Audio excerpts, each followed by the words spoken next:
السلام علیکم ورحمۃ اللہ وبرکاتہ۔ وعلیکم السلام ورحمۃ اللہ وبرکاتہ۔ نحمده ونصلی علی رسولہ الکریم، اما بعد فاعوذ باللہ من الشیطان الرجیم، بسم اللہ الرحمن الرحیم۔ رب اشرح لی صدری ویسر لی امری واحلل عقدۃ من لسانی یفقہوا قولی۔ رسول اللہ صلی اللہ علیہ وسلم نے فرمایا، البر حسن الخلق والاثم ما حاک فی صدرک وکرہت ان یطلع علیہ الناس۔ نواس بن سمان رضی اللہ عنہ سے مروی ہے کہ نبی صلی اللہ علیہ وسلم نے فرمایا، نیکی اچھے اخلاق کا نام ہے اور گناہ وہ ہے جو تمہارے دل میں کھٹکے اور تم اس بات کو ناپسند کرو کہ لوگ اس سے واقف ہوں، کہ کہیں لوگوں کو پتہ نہ چل جائے۔ تو اس حدیث سے ہمیں خاص طور پر بہت واضح انداز میں نیکی اور گناہ کا کرائیٹیریا دے دیا گیا ہے کہ نیکی کیا چیز ہے، نیک ہونا کس کو کہتے ہیں اور گناہ کس چیز کا نام ہے۔ اور یہ دونوں چیزیں ہمارے لیے جاننا کیوں ضروری ہے؟ اس لیے کہ اللہ تعالیٰ نے ہمیں اچھے اور برے کی پہچان دی اور پھر ہمیں اس دنیا میں بھیج کر بتایا ہے کہ دیکھا یہ جا رہا ہے کہ تم میں سے اچھے کام کون کرتا ہے۔ الذی خلق الموت والحیات لیبلوکم ایکم احسن عملا، کہ جس رب نے بھیجا ہے اس نے اس لیے موت اور زندگی کو پیدا کیا ہے تاکہ تمہیں آزما کر دیکھے کہ تم میں اچھے کام کون کرتا ہے۔ تو ہم جب اس دنیا سے چلے جائیں گے اور دوبارہ اٹھائے جائیں گے، جو ہمارے ایمان کا ایک حصہ ہے، تو ہم سے پوچھا جائے گا کہ تم کیا کر کے آئے ہو۔ اور کوئی بھی شخص، کوئی بھی انسان حساب سے بچ نہیں سکتا کہ وہ اللہ سبحانہ وتعالیٰ کو دھوکہ دے کر کہیں ادھر ادھر چھپ جائے یا کہیں غائب ہو جائے۔ ہر شخص سے اس کی جوانی کے بارے میں، اس کی زندگی کے بارے میں، اس کی علم کے بارے میں، اس کے مال کے بارے میں سوال کیا جائے گا کہ اس نے ان ساری نعمتوں کے ساتھ کیا کیا۔ تو اس لیے بہت ضروری ہے کہ ہم سوچ سمجھ کے زندگی بسر کریں اور اس میں زیادہ سے زیادہ نیکیوں کی حرص رکھیں، نیکی کے کام کریں۔ لیکن نیک کیسے بن سکتے ہیں؟ اس کے لیے یہاں اس حدیث سے پتہ چلتا ہے کہ اپنے اندر ہمیں اچھے اخلاق پیدا کرنے ہوں گے، اور کسی کے اخلاق کتنے بھی اچھے ہوں لیکن اگر اس کے ساتھ ساتھ وہ بد اخلاقی سے نہیں بچ رہا یا گناہوں سے نہیں بچ رہا یا غلط کاموں کو نہیں چھوڑتا، تو وہ برائیاں بعض اوقات اس کی نیکیوں کو بھی کھا جاتی ہیں۔ یہ بالکل ایسے ہی ہے کہ جیسے آپ بہت اچھا سا کھانا بنا لیں لیکن اس کو آپ احتیاط نہ برتے بالکل آخر میں جلا دیں، تو تھوڑا سا جلا ہوا بھی سارے کھانے کو بدمزہ کر دیتا ہے۔ چاہے آپ نے 2 گھنٹے لگا کے کوئی چیز بنائی ہو، لیکن اینڈ کی غفلت جو ہے، جس نے اس کھانے کو جلا دیا، وہ چاہے تھوڑا حصہ ہی پورشن جلا، پورا نہ بھی جلا ہو، تو وہ سارے کا سارا خراب ہو جاتا ہے۔ اور اسی طرح کی اور بھی بہت سی ایگزامپلز آپ لائف میں دیکھ سکتے ہیں کہ بعض اوقات بڑی سے بڑی محنت ضائع ہو جاتی ایک چھوٹی سی غفلت سے۔ اسی طرح ایک انسان ساری زندگی میں اچھے کام کرتا ہے لیکن بعض اوقات کسی ایک گناہ کی وجہ سے اس کی ساری نیکیاں برباد ہو جاتی ہیں۔ تو ہر وقت انسان کو محتاط ہونا چاہیے اور اپنا خود محاسبہ کرنا چاہیے، اپنے بارے میں خود دیکھنا چاہیے کہ ہم کہاں کھڑے، کیا کر رہے ہیں، کیونکہ ہر وقت کوئی اور نہیں ہمیں بتائے گا کہ تم اچھے ہو یا برے ہو۔ تو اس لیے اس حدیث سے ہمیں پتہ چلتا ہے کہ اگر ہم باقی نیک کہلانا چاہتے ہیں اللہ کی نظر میں، تو ہمیں اپنے اندر اچھا اخلاق یعنی اچھی عادات پیدا کرنی ہوگی، اور دوسری طرف ان چیزوں کو چھوڑنا ہوگا کہ جو اس اخلاق کو برباد کرنے والی یا اس کے اوپر پانی پھیر دینے والی ہے، خواہ وہ تھوڑی تھوڑی ہی کیوں نہ ہو۔ بعض اوقات چھوٹے چھوٹے گناہ ہوتے ہیں، چھوٹی چھوٹی غلط چیزیں ہوتی ہیں جو مل کے اتنا کچھ بنا دیتی ہیں کہ سب کچھ ہی ختم ہو جاتا ہے۔ تو اپنے دل کے اندر جھانکتا رہے انسان، اپنے آپ کو واچ کرتا رہے کہ وہ کہاں کھڑا ہے۔ بعض اوقات انسان اپنے کسی غلط کام کو جسٹیفائی بھی کر لیتا ہے لیکن پھر اس کا دل تو بتاتا ہی ہے کہ وہ صحیح کر رہا ہے یا نہیں کر رہا، خصوصاً جو انسانوں کے ساتھ معاملے ہوتے ہیں، حقوق العباد کی بات ہوتی ہے۔ ایک اور روایت میں آتا ہے، وابصہ بن معبد رضی اللہ عنہ بیان کرتے ہیں کہ میں رسول اللہ صلی اللہ علیہ وسلم کے پاس آیا تو آپ نے فرمایا، تم نیکی اور گناہ کے بارے میں پوچھنے آئے ہو؟ میں نے کہا جی ہاں۔ آپ نے فرمایا اپنے دل سے پوچھو۔ نیکی وہ ہے جس سے تمہارا نفس مطمئن ہو، تمہارے دل کے اندر اطمینان ہو، اور گناہ وہ ہے جو تمہارے دل میں کھٹکے، تمہارا سینہ اس کے بارے میں شک میں پڑ جائے، خواہ لوگ تمہیں فتویٰ دیں، چاہے لوگ کہیں نہیں تم ہی ٹھیک ہو، پھر بھی تم لوگوں کی باتوں میں بھی نہ آؤ، اپنے آپ سے پوچھو، اپنے دل سے پوچھو کیا واقعی ٹھیک ہو۔ تو فرمایا کہ خواہ لوگ فتویٰ دیں اور بار بار دیں، جتنا مرضی یقین دلائیں، لیکن تم اپنے بارے میں خود اپنا حساب کرو۔ اور ایک حقیقت یہ ہے کہ ہم سب اپنے آپ کو خود جتنے اچھی طرح جانتے ہیں کوئی بھی نہیں جانتا۔ اگر ہم اپنے بارے میں کسی کو بتانے بھی لگے میں ایسی ہوں ایسی ہوں ایسی، تو ہو سکتا ہے کہ وہ ہمارے بارے میں وقتی طور پر یا چند باتیں سن کر ایک محدود سا امیج قائم کر لے، یا کسی سے ہمارے بارے میں سنے تو اس کے بعد ہمارے بارے میں ایک امیج بنا لے، اچھا یا برا کوئی بھی۔ لیکن آپ خود اپنے ساتھ ایک زندگی بسر کر رہے ہوتے ہیں، بچپن سے لے کے جوانی اور سو آن، اپنے آپ کو خوب پہچان رہے ہوتے ہیں کہ آپ کیا ہیں۔ اور قرآن مجید بھی اس بارے میں فرماتا ہے بل الانسان علی نفسہ بصیرۃ ولو القی معاذیرہ، انسان اپنے آپ کو خوب دیکھتا ہے، خوب جانتا ہے، خواہ وہ کتنی معذرتیں پیش کرے، کتنی ایکسکیوزز پیش کرے، لیکن اس کو پتا ہے کہ وہ کیا کر رہا ہے۔ تو سب سے پہلی چیز ہے حسن اخلاق۔ حسن اخلاق سے مراد ہے اچھی عادات، اچھے طور طریقے جو اللہ سبحانہ وتعالیٰ کے ساتھ معاملہ کرتے ہوئے بھی ہوں اور بندوں کے ساتھ بھی، یعنی ہمارا معاملہ اللہ تعالیٰ کے ساتھ بھی اچھا اور دوسرے لوگوں کے ساتھ بھی خوبصورت ہو، کیونکہ حسن کا مطلب ہوتا ہے خوبصورتی، اور اخلاق جو خلق کی جمع ہے، اور خلق کہتے ہیں عادت کو، یعنی جو ہماری ہیبٹس ہوتی ہیں یا مختلف کاموں کو کرنے کے جو طریقے ہوتے ہیں وہ یا تو بہت اچھے ہو سکتے ہیں یا بہت خراب ہو سکتے ہیں، یا بیچ کی راہ ہو سکتی ہے، درمیانے قسم کے ہو سکتے ہیں۔ تو ہمیں کیا کرائیٹیریا دیا گیا کہ درمیانے نہیں، بہت اچھے سے اخلاق کر کے آؤ، لوگوں کے ساتھ بہترین معاملہ کرو۔ اس کے لیے سب سے پہلے جیسے اللہ سبحانہ وتعالیٰ کے ساتھ معاملہ کرنا ہے تو پہلی چیز ہے اللہ کے رب ہونے پہ راضی ہونا کہ وہ میرا رب ہے۔ اور اس کا کیا مطلب ہے کہ اس کے فیصلوں کو قبول کرنا، اس کے احکامات کو ماننا اور اس کی عظمت کو پہچاننا، اسے سب سے بڑا سمجھنا، اور اس کے احکامات ماننے کے بارے میں دل میں کسی قسم کی تنگی نہ ہونا۔ یعنی مثلاً کوئی بھی حکم جب آتا ہے، نماز، روزہ، حج، زکوٰۃ، حجاب، کوئی بھی چیز، تو اس پر دل تنگ نہ ہونا، اپنے مسلمان ہونے پر فخر کرنا، نہ کہ شرمندہ ہونا۔ پھر اسی طرح جو اس کے حقوق ہیں یعنی اللہ سبحانہ وتعالیٰ کے، ان کو اچھی طرح ادا کرنا۔ پھر جتنی بھی عبادات ہیں ان کو کر کے خوش ہونا، ان کو بوجھ نہیں سمجھنا۔ نبی صلی اللہ علیہ وسلم نماز کے بارے میں فرماتے تھے کہ اے بلال آذان دو اور ہمیں راحت پہنچاؤ، یعنی ہمارے لیے سکون کا بندوبست کرو۔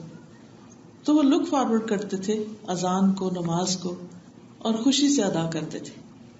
تو ہمیں بھی اپنی عبادات کو دیکھنا چاہیے کہ جب نماز کا وقت ہوتا ہے تو ہمارے دل کی حالت کیا ہوتی ہے، ہم صبح بستر کس حالت سے چھوڑتے ہیں، یعنی خوشی کے ساتھ چھوڑتے ہیں یا بہت مشکل سے کہ کیسے اٹھیں۔ ٹھیک ہے، کبھی انسان بیمار بھی ہو جاتا ہے، تھک بھی جاتا ہے، لیکن نارملی ہمارا کیا حال ہوتا ہے۔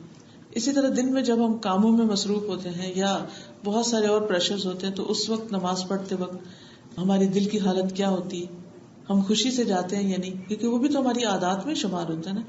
خوبصورتی سے جائیں گے، خوبصورتی سے کریں گے تو وہ اچھے اخلاق میں شمار ہوگا، اور اگر منہ بسورتے ہوئے کریں گے تو بد اخلاقی شمار ہوگی۔ اور پھر آپ دیکھیے کہ جیسے ہم نماز ادا کرتے ہیں تو ہم سمجھتے ہیں ہم اللہ تعالیٰ پہ احسان کر رہے ہیں، حالانکہ یہ تو اللہ تعالیٰ کا ہم پر احسان ہے، وہ ہم پر رحم کرتا ہے کہ بندہ سارے کاموں کو چھوڑے، ہاتھ منہ دھوئے اور میرے حضور جھک جائے اور تھوڑی دیر کے لیے ریلیکس ہو جائے، کیونکہ اس میں ایک طرح سے فزیکلی بھی آپ ایکسرسائز کر رہے ہوتے ہیں، کھڑے ہونا، جھکنا، سجدے میں جانا، سلام پھیرنا، پورا باڈی آپ کی حرکت کر رہی ہوتی ہے، اور اس کے ساتھ ساتھ آپ اللہ کا ذکر کر رہے ہوتے ہیں، وہ بھی آپ کے لیے ریلیکسنگ ہوتا ہے۔ پھر اسی طرح یہ ہے کہ اللہ سبحانہ تعالیٰ کے بارے میں جب انسان بات کرے تو اچھے انداز میں کرے، خوشی سے کرے، اس کی عظمت بیان کرے۔ عام طور پر تو ہم اچھے ہی ہوتے ہیں، لیکن اگر کوئی چیز ہماری مثلاً کوئی دعا قبول نہیں ہوتی یا ہماری زندگی میں کوئی مشکل آ جاتی تو پھر دیکھنے کی بات ہے کہ اس وقت ہمارا رویہ اور معاملہ اللہ تعالیٰ کے ساتھ کیا ہوتا ہے، پھر ہماری زبان پر کیا ہوتا ہے اور ہم اس سے کتنے راضی ہوتے ہیں۔ دوسری چیز ہے بندوں کے ساتھ اچھا معاملہ، بندوں کے ساتھ اچھا اخلاق. بندوں میں سب سے زیادہ ہم پر جس کا حق ہے وہ ہمارے والدین ہیں، ہمارے پیرنٹس. کوئی انسان خواہ پوری دنیا کے ساتھ اچھا اخلاق برتتا ہو اور اپنے والدین کے ساتھ اچھا نہ ہو تو اللہ تعالیٰ کی نظر میں وہ اچھے اخلاق والا نہیں ہو سکتا. بعض اوقات ہم اپنے والدین کے ساتھ تو اچھے ہوتے ہیں لیکن اپنے شوہر کے والدین کے ساتھ، ساس سسر وغیرہ کے ساتھ اچھے نہیں ہوتے.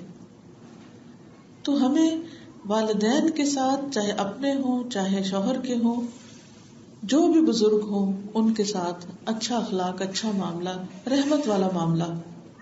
کیونکہ جب انسان کی عمر بڑی ہو جاتی ہے اور وہ اپنے بچوں کو اپنی ساری جوانی قربان کر کے پڑھا لکھا کے تکلیفیں اٹھا کے بڑا کرتا ہے تو پھر اس کی قدرتی طور پر کچھ ایکسپیکٹیشنز ہوتی ہیں اس سے کہ یہ ہمارا خیال کریں گے. اور بعض اوقات پیرنٹس کو کچھ نہیں چاہیے ہوتا بچوں سے، صرف ایک محبت بھری نگاہ چاہیے ہوتی ہے، یا پیار کا بول چاہیے ہوتا ہے، یا تھوڑی سی کیئر اور لو چاہیے ہوتا ہے. لیکن عموماً ہم اس میں بھی بخل کر جاتے ہیں. تو اس لیے اچھا اخلاق اس کا ہے جو اپنے والدین کے ساتھ اچھا ہے. عبداللہ بن مسعود کہتے ہیں ایک شخص نے نبی صلی اللہ علیہ وسلم سے پوچھا کون سا عمل سب سے اچھا ہے؟ آپ نے فرمایا وقت پہ نماز پڑھنا اور والدین کے ساتھ نیکی کرنا، پھر اللہ کے راستے میں جہاد کرنا.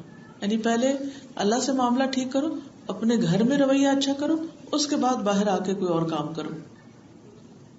پھر اسی طرح والدین کے دوستوں سے، یعنی بڑے لوگوں میں جتنے بھی بزرگ ہیں، پیرنٹس کے جو فرینڈز ہیں، رشتے دار ہیں، خاندان ہیں، ان کے ساتھ بھی حسن سلوک. ابن عمر سے روایت ہے کہ جب وہ مکہ کی طرف جاتے تو اپنے گدھے کو آسانی کے لیے اپنے ساتھ رکھتے. جب اونٹ کی سواری سے تنگ آ جاتے تو گدھے پہ بیٹھ جاتے. تھک جاتا ہے نا انسان. اگر آپ نے اونٹ کو کبھی چلتے ہوئے دیکھا ہو تو اتنی اسموتھ رائڈ نہیں ہوتی، ہلا ہلا کے مارتا ہے وہ.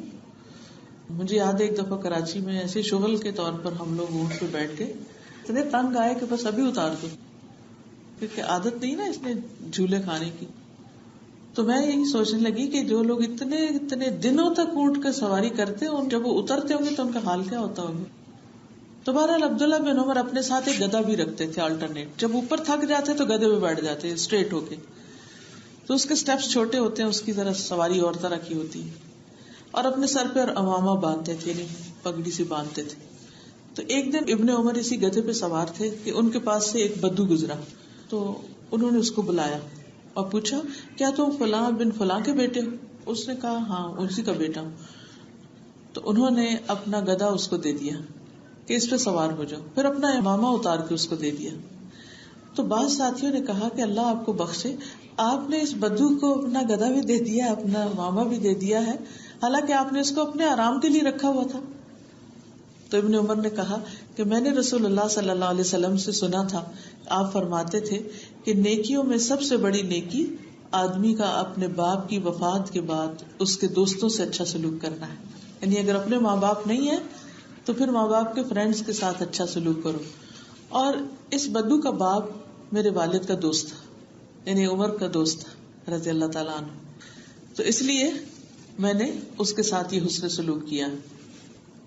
پھر اسی طرح یہ ہے کہ والدین اور سارے انسانوں، عام انسانوں کے ساتھ بھی اچھا سلوک کرنا، چاہے مسلم ہو، نان مسلم ہو، رشتہ دار ہو، غیر رشتہ دار ہو، کوئی بھی ہو. انسانیت کے ناطے میں سب رشتہ دار ہیں ہمارے، سب آدم کی اولاد ہیں، اور کہیں نہ کہیں جا کے رشتہ ضرور ملتا ہے. اوپر کئی پشتوں میں جا کے ملتا ہوگا، لیکن ہر ایک دوسرے کا کہیں نہ کہیں کچھ رشتہ دار بنتا ہے. تو اس لیے ہر انسان کے ساتھ اچھا سلوک ایک مسلمان کی علامت ہے. اور کسی چھوٹی سی نیکی کو بھی حقیر نہیں سمجھنا چاہیے. بعض اوقات ہم سمجھتے ہیں کہ اخلاق کا مطلب یہ کہ ہم اوور ایکسائٹیڈ ہو جائیں اور بہت ہنگامہ کریں یا بہت کچھ کریں تو یہ شاید یہ حسن اخلاق ہے. نہیں، چاہے تھوڑی سی بھی کسی کے ساتھ بھلائی کریں، چھوٹی سی نیکی کریں، ایک اسمائل ہی دے دیں کسی کو، آگے بڑھ کے سلام ہی کر لیں، کسی کا کوئی بوجھ اٹھا لیں، کسی کے ساتھ صرف اس کو یہ احساس دلا دیں کہ we are there to help you, تو اس سے بھی آپ دیکھیں کہ دوسرے شخص کا دل خوش ہو جاتا ہے. رسول اللہ صلی اللہ علیہ وسلم نے فرمایا کسی نیکی کو حقیر نہ سمجھا کرو، اگرچہ کسی کو ایک رسی ہی دو یا کسی کو جوتی کا تسمہ ہی دو. بعض اوقات کسی کا ٹوٹ جاتا ہے کچھ تو اس کو ایک پن چاہیے ہوتی ہے یا ایک چھوٹی سی چیز چاہیے ہوتی ہے، تو اس سروس کو بھی آفر کر دینا آگے بڑھ کے، اس کا نام حسن اخلاق ہے. پھر اسی طرح آپ نے فرمایا کسی نیکی کو حقیر نہ سمجھو، خواہ تمہارا اپنے بھائی کو حشاش بشاش چہرے کے ساتھ بات کرنا، تو یہ بھی نیکی میں سے. آپ نے فرمایا یہ بھی صدقہ ہے کہ تم لوگوں کو اس حال پہ سلام کرو کہ تم حشاش بشاش چہرے والے ہو، یعنی بہت خوش خوش ہو کے سلام کرو، خوشی کے ساتھ آگے بڑھ کر ویلکم کرو. پھر سلام میں پہل کرنا، پھر کوئی بھی اچھی بات کرنا، حال چال پوچھنا، کوئی اچھا مشورہ دینا. پھر اسی طرح سچی بات کرنا، لوگوں کے ساتھ آنےسٹ ہونا، ان کو دھوکہ نہ دینا. پھر اپنے گھر والوں کے ساتھ بھلائی کرنا، اور جو بھی نیکی انسان اپنے گھر والوں کے ساتھ کرتا ہے، گھر والوں کو پانی پلا دیتا ہے، ان کے لیے کھانا بنا دیتا ہے، ان کے لیے جیسے ایک مدر ہے تو ماں گھر کے اندر بچوں کے کپڑے بھی لانڈری کر رہی ہوتی ہے، گھر صاف بھی کر رہی ہوتی، کھانا بھی بنا رہی ہوتی، تو ان سارے کاموں کو عبادت سمجھ کے کرنا چاہیے اور اس پر اللہ سے اجر کی توقع رکھنی چاہیے. اور جب کر چکے تو اس پر احسان نہیں جتانا چاہیے، اور بچوں کی زندگی حرام نہیں کر دینی چاہیے کہ چھوٹی چھوٹی باتوں پھر ہم ان پر ناراض ہونے لگے، اور اگر وہ چھوٹی سی بات نہ ہماری مانے تو ہم سب کیے کرائے کو ضائع کر دیں. نہیں، ہم نے یہ سب اللہ کی رضا کے لیے کرنا ہے. اگر ہم اچھے ہوں گے تو کل کو وہ بھی اچھی بات سیکھ جائیں گے ہمارے عمل سے. رسول اللہ صلی اللہ علیہ وسلم نے فرمایا جب آدمی اپنی بیوی کو پانی پلاتا ہے تو اسے اجر دیا جاتا ہے، اس کو اس پر بھی ثواب ملتا ہے. تو ارباز بن ساریہ کہتے ہیں جب میں نے یہ حدیث سنی تو میں اٹھا اور اپنی بیوی کو پانی پلایا، فوراً ہی عمل کر لیا. اسی طرح آپ نے ایک اور جگہ پر فرمایا کہ آدمی اپنی ذات پر، اپنے بیوی بچوں پر، اپنے خادم پر جو خرچ کرتا ہے وہ صدقہ ہی صدقہ ہوتا ہے. پھر اسی طرح کھانا کھلانا، نبی صلی اللہ علیہ وسلم نے فرمایا تمہارا اپنے آپ کو کھانا کھلانا، یعنی رزق حلال کمانا اور پکانا اور کھانا، یہ بھی صدقہ ہے، یعنی اس پر بھی اجر ملتا ہے، حالانکہ ہم اپنے فائدے کے لیے کر رہے ہوتے ہیں. تمہارا اپنے بچے کو کھلانا وہ بھی صدقہ ہے، بیوی کو کھلانا بھی صدقہ ہے، اپنے خادم کو کھلانا بھی صدقہ ہے. یعنی کسی کے ساتھ بھی آپ محنت کر کے، مثلاً ایک شخص کام کرتا ہے اور محنت کر کے کمائی کر کے لاتا ہے تو کسی پر بھی وہ جو خرچ کرتا ہے اس کے لیے اجر ہی اجر ہے. پھر اسی طرح آپ نے فرمایا کہ کوئی شخص کسی کی سواری میں مدد کرے، سہارا دے کر اس کو سوار کرے یا اس کا سامان اٹھا کے رکھے تو یہ بھی صدقہ ہے. پھر کسی ضرورت مند کو قرضہ دے دینا، فرمایا کل قرض صدقہ، ہر قرض صدقہ ہے. پھر قرض کی وصولی میں مہلت دے دینا، اگر کسی کو دیا ہے اور وہ ادا نہیں کر سکتا تو اس کو ٹائم پیریڈ اور بڑھا دینا. پھر اپنے شر سے دوسروں کو محفوظ رکھنا، یعنی کسی کو تکلیف نہ دینا، خواہ آواز اپنی دھیمی رکھ کے، کیونکہ بعض اوقات تم اتنا چیختے ہیں کہ دوسروں کی نیند حرام ہو جاتی، یا کسی بھی طریقے سے کوئی بھی چیز جو دوسروں کو اذیت دینے والی. اصل میں اگر دوسروں کی جگہ اپنے آپ کو رکھ لیا جائے کہ اگر ہم اس جگہ پر ہوں تو ہم کیا محسوس کریں، تو بہت سی چیزیں خود ہی سمجھ میں آنے لگتی، پھر کسی سے پوچھنے کی ضرورت بھی نہیں ہوتی. قرآن مجید میں اللہ تعالیٰ فرماتے ہیں وَأَمَّا مَنْ آمَنَ وَعَمِلَ صَالِحًا فَلَهُ جَزَاءً الْحُسْنَى وَسَنَقُولُ لَهُ مِنْ أَمْرِنَا يُسْرًا، جو ایمان لایا اور اس نے نیک عمل کیے اسے اچھا بدلہ ملے گا اور اسے ہم اپنے آسان سے کام کرنے کو کہیں گے، یعنی اس کے لیے آسانیاں پیدا کر دیں گے. ایک اور جگہ پر فرمایا فَأَمَّا مَنْ أَعْطَى وَاتَّقَى وَصَدَّقَ بِالْحُسْنَى فَسَنُيَسِّرُهُ لِلْيُسْرَى، پھر جس نے اللہ کی راہ میں مال دیا، پرہیزگاری اختیار کی، اچھی باتوں کی تصدیق کی، یعنی ان کو مان گیا، ان میں حجت بازی نہیں کی، تو بہت جلد ہم اسے آسانی مہیا کر دیں گے. یعنی یہ اللہ کا وعدہ ہے کہ جو دینے والا انسان ہوگا، جس کے اندر اللہ کا تقویٰ ہوگا، جو اچھی باتوں کو مان جانے والا ہوگا، اللہ تعالیٰ دنیا میں بھی اس کے لیے آسانیاں فرمائیں گے اور آخرت میں بھی آسانی فرمائیں گے. پھر اسی طرح انسان جب نیک کام کرتا ہے، کسی کے ساتھ اچھا سلوک کرتا ہے تو بعض اوقات فوراً بدلہ چاہتا ہے کہ میں نے کسی کے ساتھ اچھا کیا تو وہ فوراً میرے ساتھ برابر کا اچھا کرے، لیکن کئی دفعہ اس شخص کے بس کی بات نہیں ہوتی. لیکن ایک بات پہ یقین رکھنا چاہیے کہ اللہ سبحانہ و تعالیٰ کسی کا اجر ضائع نہیں کرتا. یہ تو اللہ کا وعدہ ہے کہ جو ایمان لائے گا، اچھے کام کرے گا، ہم اس کو دنیا میں بھی اچھی زندگی بسر کرائیں گے. فَلَنُحْيِيَنَّهُ حَيَاةً طَيِّبَةً، لیکن معاملہ اگر انسان اللہ کے ہاتھ پہ چھوڑ دے کہ ٹھیک ہے اللہ کا وعدہ اور مجھے اس کا یقین ہے، اور اس سے توقع نہ رکھے جس کے ساتھ بھلائی کر رہا ہے، تو اللہ سبحانہ وتعالیٰ کسی ایسے راستے سے اس کے لیے بھلائی کا دروازہ کھولیں گے کہ وہ سوچ بھی نہیں سکتا ہوگا. اس کے وہم و گمان میں بھی نہیں ہوگا. مثلاً بعض اوقات آپ اپنے رشتے داروں کے ساتھ بہت اچھا سلوک کرتے ہیں لیکن وہ جواب میں اسے مانتے بھی نہیں کہ آپ نے اچھا کیا, کبھی ذکر بھی نہیں کرتے, بعض اوقات کبھی شکریہ بھی ادا نہیں کرتے. تو ایسے میں انسان کا دل بہت ٹوٹتا ہے کہ ہم تو اتنا کچھ کرتے ہیں اور دوسرے اس کو اکنالج بھی نہیں کرتے. تو کیا خیال ہے کہ آپ کا کیا وہ ضائع ہو گیا؟ کبھی بھی نہیں. نبی صلی اللہ علیہ وسلم نے فرمایا عمر میں اضافہ صرف نیکی کرتی ہے. آپ نے فرمایا جس کو یہ بات پسند ہو کہ اس کی عمر میں برکت ہو اور رزق میں اضافہ ہو, اسے چاہیے کہ اپنے والدین کے ساتھ نیکی کرے اور صلہ رحمی کرے, یعنی ماں باپ کے ساتھ خاص طور پر نیکی کرے اور رشتہ داروں کے ساتھ اچھا سلوک کرے. تو اس سے اس کی عمر بھی بڑھے گی. عمر بڑھنے کے دو معنی بتائے جاتے, ایک تو لٹرلی سالوں کا اضافہ اور دوسرے عمر میں برکت, کہ تھوڑی زندگی میں بھی انسان بہت کچھ کر جائے. اور رزق میں بھی اضافہ, رزق میں بھی برکت. بعض اوقات بہت کچھ ہوتا ہے لیکن انسان پریشان ہی رہتا ہے کہ کچھ نہیں ہے, انجوائے نہیں کر سکتا. بعض اوقات تھوڑا بھی ہوتا ہے اور اس میں بھی بہت برکت ہوتی ہے. تو اصل چیز ہے برکت, رزق اور عمر میں برکت. یہ دو چیزیں جو ہر ایک کی تمنا ہے کہ اس کے پاس ہو, اس کے پاس مال بھی ہو اور اس کے پاس زندگی بھی لمبی ہو تاکہ وہ زیادہ دیر دنیا میں رہ سکے. اور اس کا نسخہ کیا ہے کہ صرف اپنی ذات پہ فوکس کرنے کی بجائے ان کے ساتھ اچھا سلوک کرنا جو عموماً اچھا نہیں کرتے ہمارے ساتھ. یعنی اگر کسی بھی خاندان میں جا کر آپ پوچھیں کہ آپ لوگوں کے سب کے آپس کے تعلقات بہت اچھے ہیں تو کم ہی ایسے لوگ ملیں گے جو یہ کہیں کہ ہمیں کسی سے کوئی شکایت نہیں. ورنہ عموماً دیکھنے میں کیا ملتا ہے کہ بھائی بھائی سے ناراض ہے اور ایک دوسرے کو برداشت نہیں کیا جا رہا, بچوں میں لڑائیاں ہیں, سسرال کے ساتھ نہیں بنتی, میاں کے ساتھ نہیں بنتی. تو یہ سارے مسائل جو ہیں ان کا حل کیا ہے؟ ان کا حل اس میں نہیں کہ عدلے کا بدلہ, کہ کوئی میرے ساتھ برا کرتا تو میں بھی کروں گا. اس کا حل یہ ہے کہ جو برا کرے اس کے ساتھ جواباً اچھا کرے انسان. حدیث میں آتا ہے جس نیکی کا بہت جلدی اجر ملتا ہے وہ صلہ رحمی ہے. یہاں تک کہ کچھ گھرانوں کے لوگ فاسق و فاجر ہوتے ہیں, یعنی بڑے نافرمان ہوتے ہیں اللہ کے, ویسے نماز کو نہیں پڑھتے, لیکن جب وہ صلہ رحمی کرتے ہیں تو ان کے مال بڑھ جاتے ہیں اور افراد کی کثرت ہو جاتی ہے. یعنی اگر کوئی شخص نماز وغیرہ نہیں بھی پڑھ رہا لیکن وہ رشتہ داروں کو دینے والا ہے, ویسے اچھے کام کرنے والا ہے, لوگوں کا خیال رکھنے والا ہے, تو اس کی وجہ سے اللہ تعالیٰ اس کی دنیا کے رزق میں اضافہ کر دیں گے. اس کا یہ مطلب نہیں کہ نماز اس کو پڑھنی نہیں چاہیے یا نماز کا فائدہ نہیں ہے, لیکن اس کا مطلب یہ ہے کہ کوئی بھی نیکی ضائع نہیں ہوتی, ہر نیکی کا اپنا ایک فائدہ ہے. اور خصوصاً یہ دو کام جو ہیں, یعنی صلہ رحمی, رشتہ داروں کے ساتھ اچھا سلوک اور ماں باپ کے ساتھ اچھا سلوک, یہ تو شور شاٹ انسان کے لیے دنیا میں خیر و بھلائی لانے والی چیز ہے. پھر اسی طرح باقی بھی جتنی نیکیاں, جتنے بھی اچھے اخلاق ہیں, فرمایا نیکی جنت کی طرف لے جاتی, ان البر یہدی الی الجنہ. تو اگر دنیا میں کسی کو نہ بھی ملے, ریٹرن نہ بھی ہو تو کوئی بات نہیں, کیونکہ دنیا تو جلدی ختم ہو جانے والی ہے, لیکن ہمیشہ کی آخرت اور جنت, اگر وہاں پر کچھ ملے انسان کو تو اس سے بڑی اور کیا سعادت کی بات ہو سکتی ہے. دوسری بات جو اس حدیث میں بتائی گئی ہے کہ گناہ کیا ہے. نیکی کا تو ہم نے دیکھ لیا کہ اچھے اخلاق کا نام ہے, اچھی طرح رہے انسان سب کے ساتھ جس سے بھی اس کا واسطہ پڑتا ہے.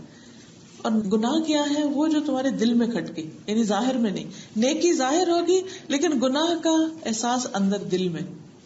اللہ سبحانہ وتعالیٰ فرماتے ہیں وَتَعَاوَنُوا عَلَى الْبِرِّ وَالتَّقْوَى وَلَا تَعَاوَنُوا عَلَى الْإِثْمِ وَالْعُدْوَانِ. نیکی اور تقوی کے کاموں میں ایک دوسرے کی مدد کرو اور گناہ اور زیادتی پر ایک دوسرے کی مدد نہ کرو. تو اب سوال یہ پیدا ہوتا ہے کہ گناہ کیا ہے؟ گناہ وہ ہے جس کے کرنے کے بعد دل بے چین ہو جائے, دل کے اندر ایک کسک سی اٹھے, دل راضی نہ ہو. آپ مختلف دلیلوں سے, تعویلوں سے اپنے آپ کو سیٹسفائی کرنے کی کوشش کریں, لیکن وہ خیال بار بار پھر اٹھ جائے کہ نہیں کچھ ٹھیک نہیں ہے, ٹھیک نہیں.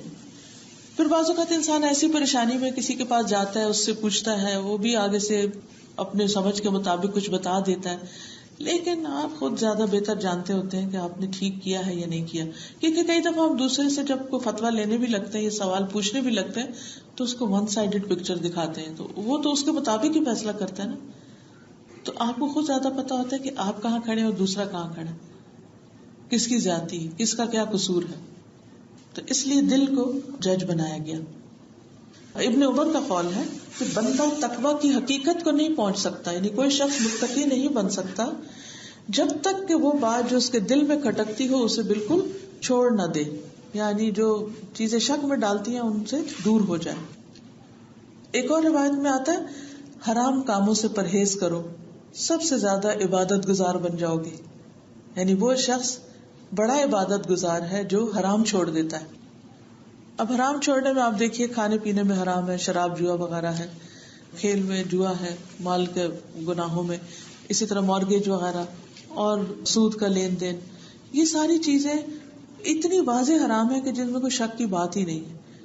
لیکن ہم کبھی اس سے فتویٰ لیتے ہیں، کبھی اس سے اپنے آپ کو مطمئن کرتے ہیں کہ اندر سے کھٹک جاتی نہیں.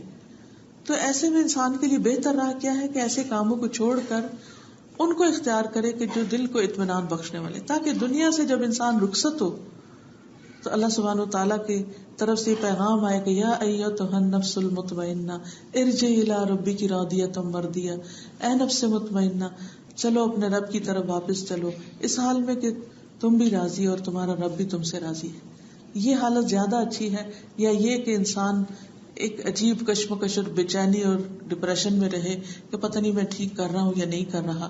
تو اس لیے حد البسا کوشش کرنی چاہیے کہ انسان حرام سے بچے، کیونکہ ایک طرف اگر نیکیاں کر رہا ہے دوسری طرف حرام کام کر رہا ہے تو کہیں ایسا نہ ہو کہ وہ حرام گن کی طرح چاٹتے چاٹتے چاٹتے نیکیاں بھی کھا جائیں. اسی طرح ایک اور کرائیٹیریا یہ دیا گیا کہ جس چیز کو انسان پبلکلی کرنا پسند نہ کرے اسے تنہائی میں بھی نہ کرے. یعنی وہ کام جو انسان کسی کے سامنے کرتے ہوئے شرماتا ہے تو چھپ کے نہ کرے اس کو. تو الاسم ما حاک فی نفسک، یعنی گناہ وہ جو دل میں کھٹکے اور اس بات کا ڈر ہو کہ لوگوں کو نہ پتہ چل جائے.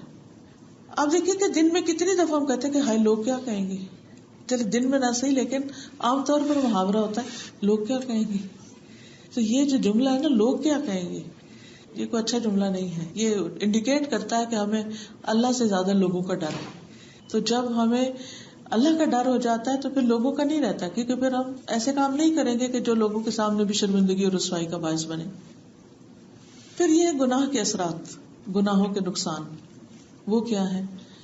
جس طرح نیکی کا فائدہ ہے، اور نیکی کا سب سے بڑا فائدہ کیا ہے، نیکی کا سب سے بڑا فائدہ یہ ہے کہ انسان کی عمر میں اضافہ ہوتا ہے، اللہ تعالیٰ کی رضا ملتی ہے، جنت کا راستہ ملتا ہے. اور اسی طرح نیکی کا فائدہ یہ ہے کہ انسان کے رزق میں برکت ہوتی ہے. تو اسی طرح گناہ کے بھی کچھ اثرات ہیں. یعنی اگر نیکی فائدہ دیتی ہے تو گناہ نقصان دیتے ہیں، یہ بھی سمجھنے کی بات ہے.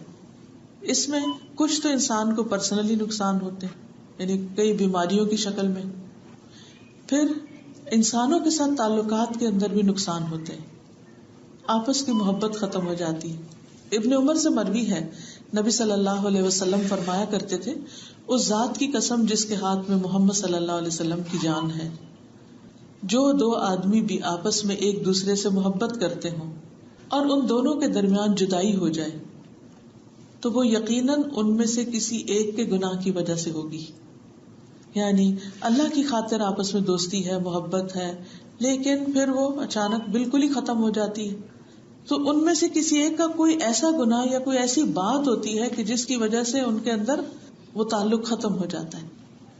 حالانکہ جو تعلق اللہ کی خاطر ہوتا ہے اس میں انسان کو فائدہ ہی فائدہ ہے، انسان نیکیوں میں آگے بڑھتا ہے، انسان کے ایمان میں اضافہ ہوتا ہے. پھر اسی طرح یہ ہے کہ چھوٹے چھوٹے گناہ مل کے انسان کو ہلاکت کی طرف لے جاتے ہیں. پھر قیامت کے دن ان کا بوجھ انسان کو خود ہی اٹھانا پڑے گا. قرآن مجید میں اللہ تعالیٰ فرماتے ہیں وَلَا تَزِرُ وَازِرَةٌ وِزْرَ أُخْرَى وَإِن تَدْعُ مُثْقَلَةٌ إِلَى حِمْلِهَا لَا يُحْمَلْ مِنْهُ شَيْءٌ وَلَوْ كَانَ ذَا قُرْبَى. اور کوئی بوجھ اٹھانے والا دوسروں کے گناہوں کا بوجھ نہیں اٹھائے گا، اور اگر بوجھ سے لدا ہوا کسی دوسرے کو بلائے گا کہ آؤ میرے گناہ اٹھاؤ تو وہ اس کا کچھ بھی نہیں اٹھائے گا، خواہ اس کا قریبی رشتہ داری کیوں نہ. امیجن کہ آپ نے اپنے سر کے اوپر ایک بہت ہیوج قسم کا کوئی ٹوکرا اٹھایا ہوا ہے یا کوئی باکس اٹھایا ہوا ہے اور آپ بمشکل چل پا رہے ہیں، اور آپ جس کو بھی بلاتے ہیں کہ ادھر آؤ میری مدد کرو تو کوئی بھی اٹھانے کو تیار نہیں، اور اکیلے ہی آپ کو وہ سفر کرنا ہے. ہو سکتا ہے آپ میں سے کسی نے پیدل حج کیا ہو یا کوئی ایسا سفر پیدل کیا ہو کہ آپ نے سامان بھی اٹھا رکھا ہو، تو اس وقت وہ سامان اٹھانا اتنا اذیت کا باعث ہوتا ہے کہ انسان کہتے ہیں اسے پھینک ہی دو، اور لے لیں گے کہیں سے، اس کو پھینکتے ہیں. قیامت کے دن انسان کے گناہ اس کے لیے بوجھ بن جائیں گے. اور حشر کا میدان کتنا بڑا اور کتنا طویل ہے کہ انسان اپنے اوپر کے ان گناہوں کو جو شرمندگی کا باعث بھی ہوں گے، کہ گندی چیزیں اٹھائی ہوئی ہوں گی نا، تو اٹھا کے پھینکنا چاہے گا یا اٹھا کے کسی کو دینا چاہے گا، کوئی بھی نہیں اٹھائے گا. لا تزر وازرۃ وزر اخرى. دنیا میں کیا ہوتا ہے، مثلاً آپ سفر کر رہے ہیں تو عموماً ہم ایشینز کو سامان کا بڑا مسئلہ رہتا ہے، ہمیشہ بیگیج جو ہے نا وہ اوور ہی جاتا ہے. اچھا، تو عموماً کئی دفعہ ایسا بھی ہوتا ہے نا کہ آپ کے ساتھ کوئی اور جا رہا ہوتا ہے جس کے پاس اتنا سامان نہیں ہوتا، تو وہ کیا کہتا ہے آپ کو، کچھ مجھے دے دو میں اپنے بیگ میں رکھ لیتی ہوں. بعض اگر بہن بھائی جا رہے ہوتے ہیں یا کوئی اور اس طرح فرینڈ ساتھ جا رہے ہوتے ہیں، تو مربت میں یا محبت میں یا کسی بھی طرح دوسرے کے لیے آسانی کرتے ہوئے دوسرے کا بوجھ اٹھا لیتے ہیں، خود ہی آفر کر دیتے ہیں، یا پھر انسان دوسرے کہتے ہیں پلیز تم اٹھا لو. لیکن وہاں تو کوئی دوست، کوئی رشتہ دار، کوئی بھی کام نہیں آئے گا، قطن نہیں اٹھائے گا. پھر یہ ہے کہ قیامت کے دن گناہوں کے مطابق انسان کا پسینہ نکلے گا. رسول اللہ صلی اللہ علیہ وسلم نے فرمایا قیامت کے دن سورج صرف 1 میل کی مسافت کے برابر آ جائے گا، اس کی گرمی میں اتنا اضافہ ہو جائے گا کہ دماغ ہانڈیوں کی طرح ابلنے لگیں گے. استغفر اللہ، اللہ ہمیں اس دن کے اس مشکل سے بچائے. اب دیکھیے تھوڑی سی دھوپ نکلتی ہے اور ذرا لمبی دیر کے لیے نکلے تو ہم گھبرا اٹھتے ہیں کہ ہائے بڑی گرمی ہو گئی ہے، اب کدھر جائیں.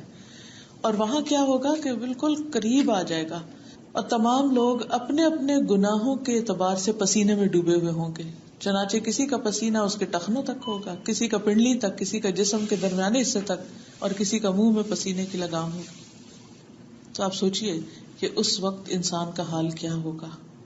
تو گناہ چاہے معاف بھی کر دیے جائیں مگر جب تک حساب نہیں ہوتا تو سر پہ ہی اٹھانے ہیں نا. تو ایسی چیزیں ہم کیوں اکٹھی کریں؟ تو اول تو یہ کہ کریں نا، لیکن چونکہ انسان ہے بھولتے تو رہیں گے، ہم سب سے بھول ہوگی، تو اس لیے اگر بھول جائیں تو پھر کیا کریں؟ پھر معافی مانگ لیں، استغفار کر لیں، ان کی جگہ نیکیاں کر لیں تاکہ وہ گناہوں کو مٹا دیں. ان الحسنات یذھبن السیئات. اور پھر یاد رکھیے کہ گناہوں کی پہچان کا ذریعہ بھی دل ہے. بہت سی چیزیں حلال بھی واضح ہوتی ہیں، حرام بھی واضح ہوتی ہیں، لیکن کچھ امور ایسے ہوتے ہیں کہ جو نہیں پتہ چلتے کہ ادھر جائیں کہ ادھر جائیں، یہ کریں کہ وہ کریں، 50-50 میں ہوتے ہیں. تو پھر ہمیں اپنے دل کے مفتی سے پوچھنا چاہیے کہ اب کیا کرنا ہے. نبی صلی اللہ علیہ وسلم نے فرمایا جو چیز تمہارا دل ناپسند کرے اسے چھوڑ دو. پھر اسی طرح بعض اوقات انسان برائی کو برائی نہیں سمجھتا، یہ بھی ایک گناہ ہے، اور یہ بھی انسان کے لیے بخشش کا ذریعہ نہیں بنتا. توبہ کی شرط کیا ہے کہ برائی کو برائی سمجھا جائے. پھر مومن کے بارے میں فرمایا کہ مومن اپنے گناہوں کو ایسے دیکھتا ہے جیسے وہ کسی پہاڑ کے نیچے بیٹھا ہوا، اتنا بڑا بوجھ لگتا ہے اس کو، اور اسے خطرہ ہو کہ پہاڑ اوپر نہ گر جائے. پہاڑ کو تو آپ امیجن نہیں کر سکتے، لیکن اگر کسی ہیوج بلڈنگ میں آپ جائیں، اگر آپ کو عادت نہ ہو بلڈنگز میں رہنے کی، آپ اندر جائیں تو لابی میں کھڑے ہو کے ایک دم احساس ہوتا ہے اگر یہ ساری بلڈنگ اوپر سے گرے تو بنے گا کیا، ہم کہاں ہوں گے. کئی دفعہ آپ نے دیکھا بھی ہوگا ٹیلی ویژن وغیرہ پر کہ پچھلے سال شاید چائنا میں کچھ بلڈنگز گری تھی، کبھی زلزلوں میں اور جگہوں پر گر جاتی ہیں. تو ایسی جگہ پر جا کر انسان سوچے کہ سارا میرے سر کے اوپر ہے.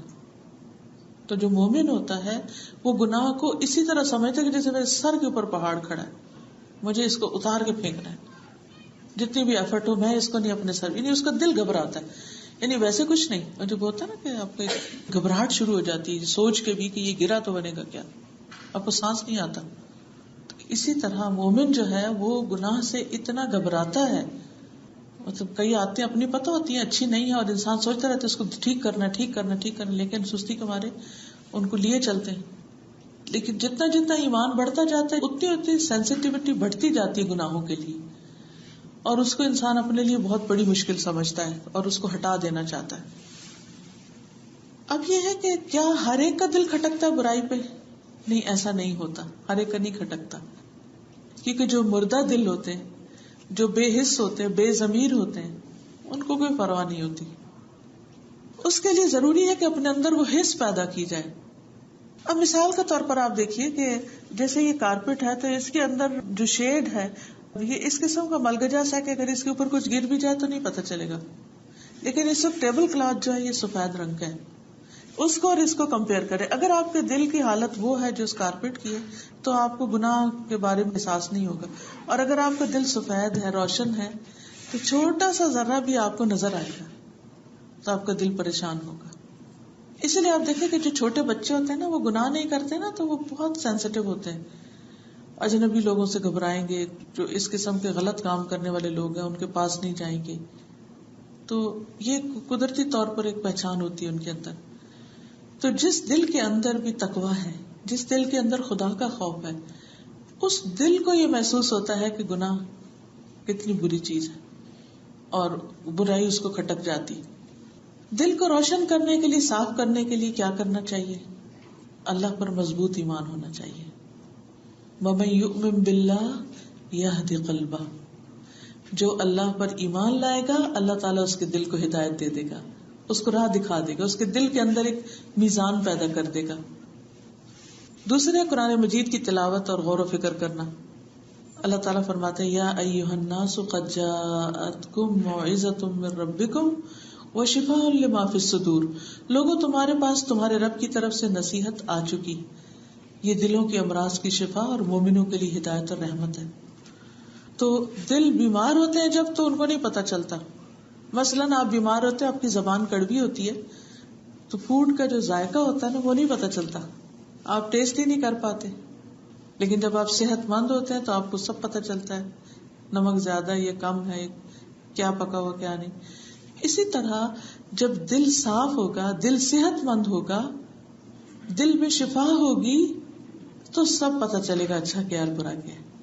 اور اس کے لیے قرآن کی تلاوت، قرآن کے ساتھ مضبوط تعلق. آپ یقین کیجئے کہ اگر آپ کا قرآن کے ساتھ تعلق نہیں تو دل کو شفا مل ہی نہیں سکتی. ہونے کے بعد اگر کم ہو جائے یا نہ رہے، دل پھر بیمار ہو جاتا ہے، اس کے اندر ڈیفیشنسی ہو جاتی ہے. تو اس لیے مرتے دم تک قرآن کو تھام کے رکھنا چاہیے. اور صرف تلاوت ہی نہیں بلکہ اس کو سمجھ کر پڑھنا پڑھانا یہ دلوں کی شفا کا باعث بنتا ہے. تو اپنے ساتھ ایک عہد کر لیجئے کہ ہم بیئر منیمم قرآن کا ترجمہ ضرور سیکھیں گے اور سیکھنے کے بعد اس کو یاد بھی رکھیں گے، بھلائیں گے نہیں. اور اگر ہو سکے تو کسی کو پڑھائیں گے بھی، کسی کو آگے بھی بانٹیں. کیونکہ علم ایسی چیز ہے جو دینے سے بڑھتی ہے، مال دینے سے کم ہوتا ہے، علم دینے سے اور زیادہ ہو جاتا ہے. تو اس لیے علم کے معاملے میں بخل نہیں ہونا چاہیے. فَأَمَّا مَنْ أَعْطَى وَاتَّقَى، جس نے دیا اور تقوی اختیار کیا.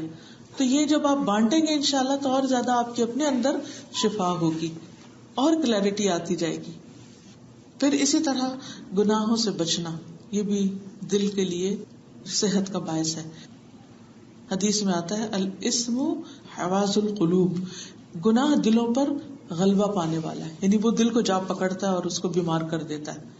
پھر اسی طرح فتنوں سے بچنا، دنیا کی محبت سے بچنا، کیونکہ دنیا کی محبت انسان کے دل کو بیمار کر دیتی ہے، چاہے وہ اپنی اولاد کی، چاہے اپنے شوہر کی، چاہے اپنے دنیا کے مال کی یا گھر کی.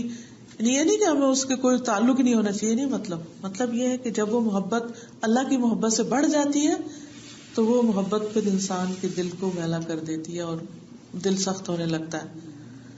ان سب چیزوں سے اللہ کی خاطر محبت کریں. یہ ہے عجیب سا کانسیپٹ لگتا ہے، لیکن ہمیں دین میں اتنا خوبصورت محبت کا یہ کانسیپٹ ہے جو دنیا کی کسی ایتھکس میں، کسی ریلیجن میں کہیں بھی نہیں ملے گا. کہ love for the sake of Allah. If you love your child, بچے سے محبت ہے تو اس کو ایسا بنائے کہ بچہ آپ کے لیے صدقہ جاریہ بنے.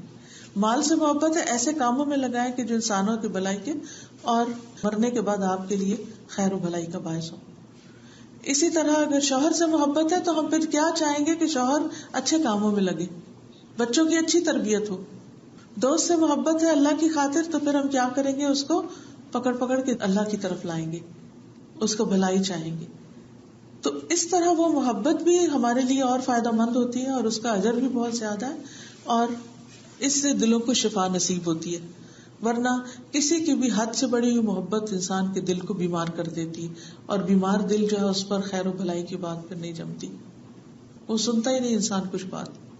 عبداللہ بن عمرو کہتے ہیں کہ آپ صلی اللہ علیہ وسلم سے کہا گیا، اے اللہ کے رسول، لوگوں میں کون سب سے افضل ہے؟ آپ نے فرمایا صاف دل والا، زبان کا سچا. لوگوں نے کہا زبان کے سچے کو تو ہم جانتے ہیں، صاف دل کون ہے؟ فرمایا پرہیزگار پاک صاف جس کے دل میں گناہ نہ ہو، بغاوت نہ ہو، خیانت نہ ہو، حسد نہ ہو، نہیں کسی کے لیے بھی حسد نہ ہو، برا نہ سوچے. اور پھر دل کی اصلاح کا ایک اور طریقہ زبان کی اصلاح ہے، کیونکہ نبی صلی اللہ علیہ وسلم فرمایا کسی کا دل ٹھیک نہیں ہو سکتا جب تک زبان ٹھیک نہ ہو. کیونکہ اتنا بھی اچھا آپ کا دل ہو، آپ نے خوب قرآن کی تلاوت کر لی، اچھے اچھے کام کیے، دل بڑا مطمئن، آپ کسی سے ایک معاملہ کریں اور اس کو برا بھلا کہنا شروع کر دیں، وہ کیا ہوگا؟ مڑ کے پھر دل کے اوپر کچھ داغ پڑ جائیں گے. پھر اسی طرح ذکر کی کثرت، جو انسان ذکر کرتا ہے اس کا دل زندہ ہے، اور جو نہیں کرتا اس کا دل مردے کی طرح ہے. پھر کثرت سے استغفار، نبی صلی اللہ علیہ وسلم نے فرمایا میرے دل پر بھی داغ آ جاتا ہے، اسی وجہ سے میں ایک دن میں 100 سے زیادہ بار استغفار کرتا ہوں. تو دلوں کو دھونے اور چمکانے کا بہترین ذریعہ استغفار ہے. پھر دل کی سلامتی کے لیے دعائیں کرنا، اللہم اجعل فی قلبی نورا، اللہ میرے دل میں نور ڈال دے. اللہم اہد قلبی وسدد لسانی واسلل سخیمۃ قلبی، اے اللہ میرے دل کو رہنمائی عطا کر، میری زبان کو درستگی عطا فرما، اور میرے دل کے کینے کو دور کر دے. پھر اسی طرح اللہم انی اسألک الثبات فی الامر والعزیمۃ علی الرشد واسألک موجبات رحمتک وعزائم مغفرتک واسألک شکر نعمتک وحسن عبادتک واسألک قلبا سلیما ولسانا صادقا واسألک من خیر ما تعلم واعوذ بک من شر ما تعلم واستغفرک لما تعلم انک انت علام الغیوب. اے اللہ میں تجھ سے دین میں ثابت قدمی اور ہدایت میں پختگی کا سوال کرتا ہوں، اور میں تجھ سے تیری رحمت کو واجب کرنے والے اور تیری مغفرت کو لازم کرنے والے امور کا سوال کرتا ہوں. میں تجھ سے تیری نعمتوں کا شکر ادا کرنے اور اچھے انداز میں عبادت کرنے کا سوال کرتا ہوں. میں تجھ سے قلب سلیم اور سچی زبان کا سوال کرتا ہوں. میں تجھ سے ہر اس بھلائی کا سوال کرتا ہوں جسے تو جانتا ہے، اور ہر اس برائی سے تیری پناہ چاہتا ہوں جو تیرے علم میں ہے، اور تجھ سے ان تمام گناہوں کی بخشش کا سوال کرتا ہوں جو تیرے علم میں ہے، بے شک تو غیبوں کو خوب جاننے والا ہے. یعنی جو بھی میرا کوئی گناہ ہے اللہ تجھ سے تو نہیں چھپا ہوا، اس لیے تو ہی معاف کرنے والا ہے، تو معاف فرما دے. تو اس حدیث سے یہ پتہ چلتا ہے کہ انسان کو اچھا انسان بننے کے لیے اپنے ظاہری اخلاق کو بھی اچھا رکھنا ہے. یہ نہیں کہنا ہمارا دل بہت اچھا، ہماری نیت اچھی ہے. بعض لوگ کہتے ہیں نا وہ دل کی بڑی اچھی ہے لیکن زبان کی کڑوی ہے. یہ کیا بات ہوئی؟ دونوں ہی اچھے ہونے چاہیے، دل کے بھی اچھے ہوں اور زبان کے بھی اچھے ہیں. کیونکہ بعض اوقات کڑوی زبان پہ دل کو اسپائل کر دیتی، کسی اور سے پہلے آپ کے اپنے کو ہی کر دیتی. پھر اسی طرح یہ کہ نیکی وہ ہے جس پر نفس کا اطمینان ہو. پھر یہ کہ انسان کی نیکی کی گواہی جب ہم دوسروں سے معاملہ اچھا کریں گے تو وہ بھی دیں گے، اور یہ بھی ایک کرائیٹیریا کہ کوئی اچھا ہے کہ نہیں. کلثوم خزائی کہتے ہیں ایک آدمی نبی صلی اللہ علیہ وسلم کے پاس آیا، اس نے پوچھا مجھے کیسے پتا چلے گا جب میں نیکی کروں یا برائی کروں؟ تو مجھے سمجھ نہیں آتی کہ میں نے اچھا کیا کہ نہیں کیا، یعنی کسی کے ساتھ میرا معاملہ اچھا ہے کہ نہیں، کیسے مجھے پتا چلے؟ تو آپ نے فرمایا جب تم سنو کہ تمہارے ہمسائے تمہیں اچھا کہیں کہ تم نے اچھا کیا، تمہارے کولیگز، تمہارے ساتھی، تو تم نے اچھا کیا، اور جب تم سنو کہ وہ کہیں کہ تم نے برا کام کیا تو تم نے برا کیا. یعنی اپنے دل کے بعد لوگوں کی گواہی بھی کاؤنٹ کرتی ہے کہ وہ کیا کہتے ہیں. تو مختصراً خلاصہ حدیث کا یہ ہے کہ ایک تو یہ بات پتہ چلتی کہ نبی صلی اللہ علیہ وسلم صرف چند لفظوں میں اتنی بڑی بات سمجھا دیتے تھے کہ کسی دوسرے انسان کے بس میں اس طرح نہیں. ہم دن بھر بیٹھے رہے ان کی اس بات کو سمجھنے میں، ڈسکشنز کرتے رہے، لیکن جوامع الکلم آپ کو دیے گئے، جامع کمپریہنسو بات، چھوٹی سی بات جس میں معنی کا خزانہ بھرا ہوتا ہے. پھر آپ دیکھیے کہ نبی صلی اللہ علیہ وسلم نے کس طرح ایسا ایک معیار ہر ایک کو دے دیا کہ وہ سیلف سفیشینٹ ہو جائے. یعنی لوگوں سے اچھا معاملہ کرو، دیکھو کہ تم لوگوں سے اچھا کر رہے ہو، لوگ اچھا کہہ بھی رہے ہیں کہ نہیں. یہ نہیں کہ دکھاوے کے لیے، لیکن ایک کرائیٹیریا، اور اپنے دل سے بھی پوچھ لو. یہ وہ چیزیں ہیں کہ جس کو انسان خود بھی اپنے آپ کو مانیٹر کر سکتا ہے. اس کے لیے کسی اور کو ہر وقت پوچھنے کی یا کسی کے بتانے کی ضرورت نہیں ہوتی. پھر اسی طرح یہ ہے کہ نبی صلی اللہ علیہ وسلم نے جو معیار ہمیں دیا ہے، اگر ہم اس کو سامنے رکھ کر اپنی زندگی بسر کریں تو ہماری جو موت ہے وہ بھی اطمینان کی حالت میں انشاءاللہ ہوگی. قیامت کے دن جب اٹھیں گے تو انشاءاللہ اطمینان کے ساتھ اٹھیں گے. اس لیے ہم سب کو ان چھوٹی چھوٹی چیزوں کے اوپر اپنے آپ کو پرکھتے رہنا چاہیے اور عمل کرتے رہنا چاہیے. اب میں یہ حدیث آپ کو عربی میں سناتی ہوں آخر میں, کیونکہ نبی صلی اللہ علیہ وسلم کے جو الفاظ ہیں وہ زیادہ خوبصورت ہیں, تو آپ ان کو غور سے سنیے. البر حسن الخلق. عن النواس بن سمعان رضي الله عنه عن النبي صلى الله عليه وسلم قال: البر حسن الخلق والإثم ما حاك في نفسك وكرهت أن يطلع عليه الناس. وعن وابضة بن معبد رضي الله عنه قال: أتيت رسول الله صلى الله عليه وسلم فقال: جئت تسأل عن البر؟ قلت: نعم. قال: استفت قلبك. البر ما اطمأنت إليه النفس واطمأن إليه القلب، والإثم ما حاك في النفس وتردد في الصدر، وإن أفتاك الناس وأفتوك. دعا کریں. سبحان اللہ والحمد للہ ولا الہ الا اللہ واللہ اکبر ولا حول ولا قوة الا باللہ العلی العظیم. اللہم صلی علی محمد وعلی آل محمد کما صلیت علی ابراہیم وعلی آل ابراہیم انک حمید مجید. اللہم بارک علی محمد وعلی آل محمد کما بارکت علی ابراہیم وعلى آل إبراهيم إنك حميد مجيد.